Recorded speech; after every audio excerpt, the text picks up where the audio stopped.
Season's greetings. Happy holidays. Merry Christmas. Hanukkah Chag. Chag Sameach. Habarigani. Umoja. Happy New Year. Now I know today we will pass all those seasons because what is going on, some of you all know where I'm located at.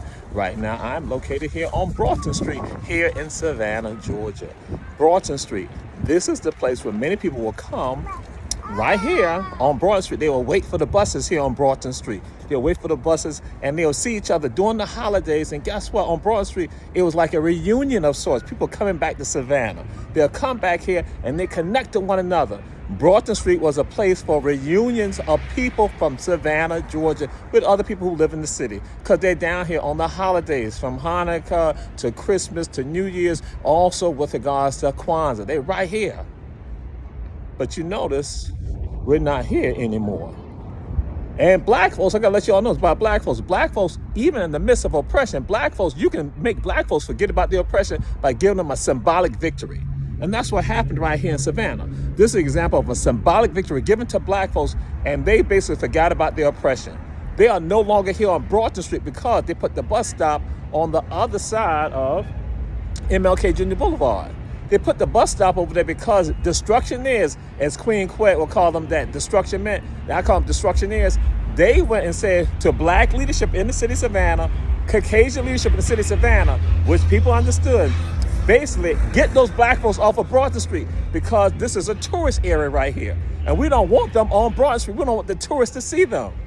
Yes, in a majority black city, they did not want people to see black folks on Broughton Street. So put the bus stop on the other side. A symbolic victory was given to the black community. That's what they think. Which they now, when they say, name the bus station after Joe Murray Rivers. And I remember Nathaniel Kids Baldy said to me, was I going to bring a group of people down there when they were basically doing their announcement or showcasing the place now? I told him, no, we're not going down there because I don't believe in symbolic victories.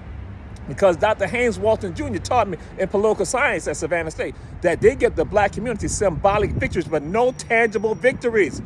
They give you tangible victories when you're not able to elevate, but they give you symbolic victories when they still keep you oppressed. And so black folks in Savannah, black leadership went along with it. Caucasian leadership went along with it right here. So we're no longer here. So we are no longer able to even walk on Broughton Street. You don't see us down here anymore. And so again, symbolic victories have been given to us, and we have city council members right now who engage in symbolic victories for us, not anything tangible, and get mad with people when people call it out. It's only right for us to call out. And then you have Caucasian members on city council who also now go and don't want to see tangible victories. So when people call them out about it, they get mad. But I let y'all know, that is how racism works. So I let y'all know, you have benign racists, explicit racists. And that's how the system of oppression works. And then you have people who are buffers who go along with it, who are part of the oppression. So now I'm going to share this with y'all. This reclaim MLK Jr. Boulevard, the old West Broad Street, reclaim the old West Broad Street. I'm going to say to some of y'all, the first black business that you see from River Street down MLK, you have to get to Gaston Street across from the Wendy's, Diaspora Marketplace. That's the first one that you come to. But here it is, they wiped out black businesses along that side. Intentional with regard to the plan. And to Alderwoman Keisha Gibson Carter, Alicia Miller Blake, I gotta share this with you. You talk about something, you talk about the plan was hatched 20 years ago. Wrong. This plan was hatched in the 1950s. This plan was hatched because now why I share this with y'all, when people talk about WW Law wrote to the national NAACP headquarters and said to them, they are now trying to get rid of our communities. And the national NAACP went and did a study, did an assessment, and they realized 1956, 1958, they said that it is the Negro communities and businesses that are going to be wiped out. That's what they said. 1956, 58, the national NAACP said that about Savannah, Georgia. So it's funny that when people talk about reclaiming all West Broad, they throw up WW Law, but nobody says anything about what occurred. They wiped out business, but guess what? The Tenenbaums still have Chatham Steel, still making millions to even today, whereas now you're going to force black businesses to now leave out the area. And so guess what? Black folks sat right at the table, sat at the table symbolically and went along with the madness of those other people. Did not go and address it. So then you let somebody else get a $30 million loan that is corporate welfare and you say nothing about it like it's okay.